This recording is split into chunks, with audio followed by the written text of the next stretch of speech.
After the inspirational Rosh Hashanah that we had, and end of Rosh Hashanah where Rav Malach Biederman charged us with focusing on our tefillah during this time, that anything that we ask for is answered miyad, immediately. There's definitely a special time for us to focus on our Shmona Esrei. So I wanted to do something a little bit different this time. I wanted to go through one of the brachas of Shmona Esrei, and the bracha of Salach Lanu Avinu Ki Chatanu. And while this bracha is multifaceted and a lot going on there, I want to speak about one theme that goes through the entire bracha. So first of all, the bracha has 20 words in it, and as we've already discussed many times, the Anshe Knesset Gedola, when they put together the Shmona Esrei, every single word was specific. The amounts of words in each bracha was related to something in the Torah. Many, many layers to every single bracha. So the Rokeach says that 20 words in this bracha because 20 times the word Salach is mentioned in the Torah. So the beginning of the bracha has 3 different terms. It seems to be repeating itself, just using different terminology. It says Salach Lanu Avinu Ki Chatanu. We have the word Salach, Avinu, and Chatanu. And then we say Mechal Lanu Malkeinu Ki Fashanu. We switch from Salach to Mechal. We switch from Avinu, our father, to Malkeinu, to our king. And we switch from Chatanu to Pashanu. So what is the difference between these terms in each of the 3 instances? So that we have to realize that anytime someone does an Aveira, there are 2 different aspects of an Aveira. What happens? One is there's a kilkul, there's some negative impact, something bad that happens in the higher worlds, to ourselves. It's a metzias. You do something, you punch the wall, right?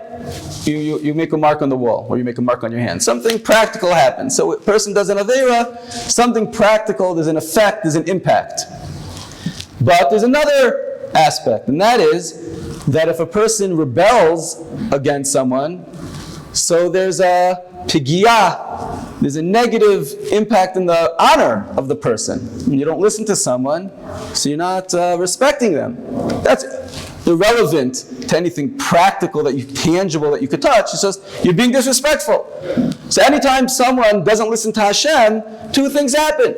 One is there's this negative impact in the spiritual worlds to a person himself.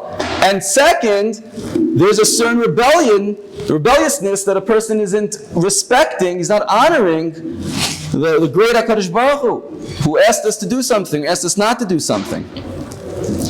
The word Salach means to wipe away any negative impact that happened. It's like cleaning up, sweeping the floor, using Clorox, right? It's sweeping away, it's cleaning up the dirt, any dirtiness. That's the word Salach.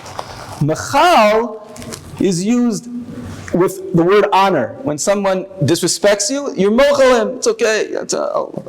I'll forgive you on this one. It's okay. I'm not going to be makbid on my honor. I don't care. You're disrespectful. I'm okay with it. That's the word mechila. The word chait is associated with something done by accident. The word pashanu is associated with something that's done on purpose. Okay.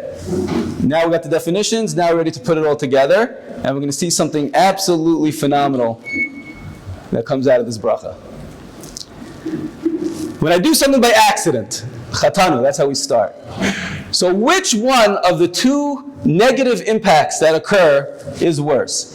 Is it the rebelliousness, or is it the mitzias, the physical, practical impact that occurred? So obviously it's not the rebelliousness. You didn't even know you were doing it. It was an accident. Never would have disrespected you. No, but unfortunately, I punched the wall. So unfortunately, there's a mark on the wall now. Something happened. So the kilkul, the negative practical impact, is greater. So that's what we refer to in the first part with chatanu. However, if I do something on purpose, so which one is worse? It's the rebelliousness. That's worse. It's to rebel against God, that's much more severe.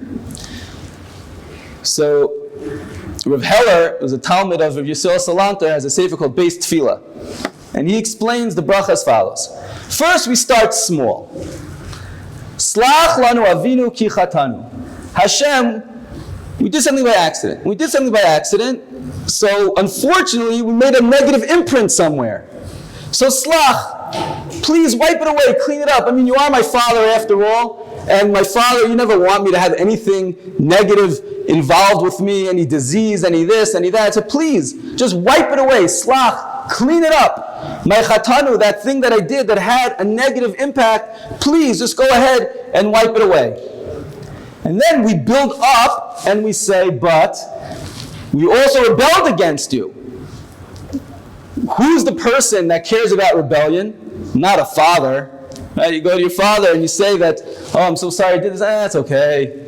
Yeah. Father doesn't care about his kavod, his honor. But a king, a king, you rebel against the king. That's where the rebelliousness comes much more dominant. So there we say, Machal Hashem, we want you to pardon, we want you to give up on your honor. Malkeinu, because you're the king and I rebelled against you. Pashanu, that thing that I did on purpose, where the dominant problem of outcome that came out of there was the rebelliousness that came about through my Avera. But now comes the big switch, which I'm sure everyone was always bothered by this for many, many years. And they said the Shemona Esrei. I only noticed it last week. And that is that for some reason the next part of the Shemona Esrei flips it around. What do we say? Salach lanu avinu ki chatanu, mechal lanu malkeinu ki fashanu, ki mochel v'soleach ata. We first say mochel and then we say soleach. While in the first part of the Shemona Esrei, it was the opposite. First we started off with Salach, and then we went to Machal. So why aren't we consistent with the order as we move forward in the Bracha of the Shemona Esrei? And of course, Anshe Knesset Gedolah, when they wrote the words and they wrote the order, every word was specific, different meanings, different ideas, and obviously they didn't by accident flip it around. Over here, we should have been consistent, and it should have said, Ki soleach u'mochel ata. But we say ki mochel v'soleach ata. Why is that?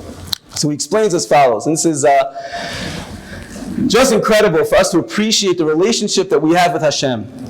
This last statement, ki mochel v'soleach ata, is referring to Hashem's perspective. Right? We're defining you, God. Right? First we spoke about me. Look, this is what I did. Ki chatanu.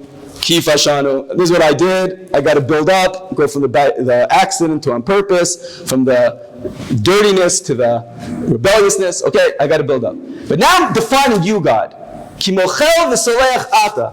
This is who you are. So Hashem, now let's look at it from Hashem's perspective. Hashem says, look, the fact that you rebelled against me, I don't care. My honor, I appreciate that you want to honor me, but Hashem says, my honor, that I can get rid of easily. Mochel, like we said, mochel is referring to the honor. That I can wipe away. That's the easier one to go ahead and get rid of. But Hashem says, but still, there's a negative impact. The fellow brings the mashal of a doctor, who's also a father, and he tells his son, he says, look, son, you need to take this medication. And look, if you don't, first I'll be upset, because I told you to. And second of all, you're going to get sick. And then the son doesn't go ahead and he doesn't take the medication. So after he gets sick. So the father goes to him and says, look, the fact that you didn't honor me, you rebelled against me, no, let go. But now you're sick. So Hashem says, Ki mochel v'soleach ata. Hashem says, well, for me to be mochel, for me to pardon, to be let go of the fact that you didn't show me the honor, okay, I can let that go. But now there's this negative impact. The wall is dirty. There's a crack that has to be fixed. Oh, that's the second, more difficult level, and that's where it says v'soleach. So again, we go from the lower level, what's easier, to the more difficult level. But it shows this it's unbelievable what's going on in the Shemona Esrei. On one hand, us, what do we care about? What's the worst thing that we did? Oh, we didn't honor Hashem. We rebelled against Him. That bothers us the most. Okay, okay. I'm a little dirtier now. No. But I'm really upset. My second thing is, Hashem, I rebelled against you. And Hashem goes to other Hashem, but the rebellion, no. I just care about your health. I just care about the impact that you cause on the world, and I want to fix that. Shows the love that we have towards Hashem, but also shows the love that Hashem has towards us. And then we end off, also very funny, this bracha is different than other brachas. We add in, Baruch Hashem Chanun Hamarbel Islach. The word Chanun is not mentioned anywhere in the bracha, but we throw it in at the end. And Marbel Islach, that Hashem is Marbe, a lot of Slicha. What does that mean? So there are many different explanations. We'll just pick one for now. Chanun Marbel Islach is that, again, what Slicha? Slicha means is negative impact here. There's a disease that has to be wiped away. How do you go do that? How do you get rid of that? And Hashem says, and we say to Hashem, we know that you're Marbel Islach, that even though we make those imprints here and there and again and again and again, but you keep on doing it. You're Marbe again and again and again. The word Chanun, the Ksava Kabbalah says, what that means is that the word Chanun sometimes means a long time, or it means in the future, actually. It means in the future. So he says that sometimes we're doing a Avera and we say, we're really sorry, but Hashem knows we're about to do it the next day again. It's going to happen again. But Hashem says, I'm going to forgive you anyway. Let's say someone said to you, look, I'm really sorry that I spilled something on your bed. So your roommate, you might forgive him. You might want to switch your room. Okay, different people, different things. He said, look, I'm really sorry. Tomorrow I'm going to do it again. For today, I just want to say sorry. You're never going to forgive the guy. No chance. And here we say, Ki Chanun Hamar B'Islach, even though Hashem knows that in the future it's going to happen again, but still, Mar B'Islach, he said, I'm going to do it again. I'll clean it up, and I'll clean up for you tomorrow also. I'll keep on cleaning up the mess again and again and again. And that's because of the incredible love that Hashem has for us. Like we spoke about last week, Harotze b'tshuva. He wants us to do tshuva. He wants it. He wants this. There's a lechatchila. He wants it to happen. So Hashem says, yeah, I'll do it. I'll be chana, no problem. Do it, and you do it again, no problem. I'll do it again, marba, again and again and again.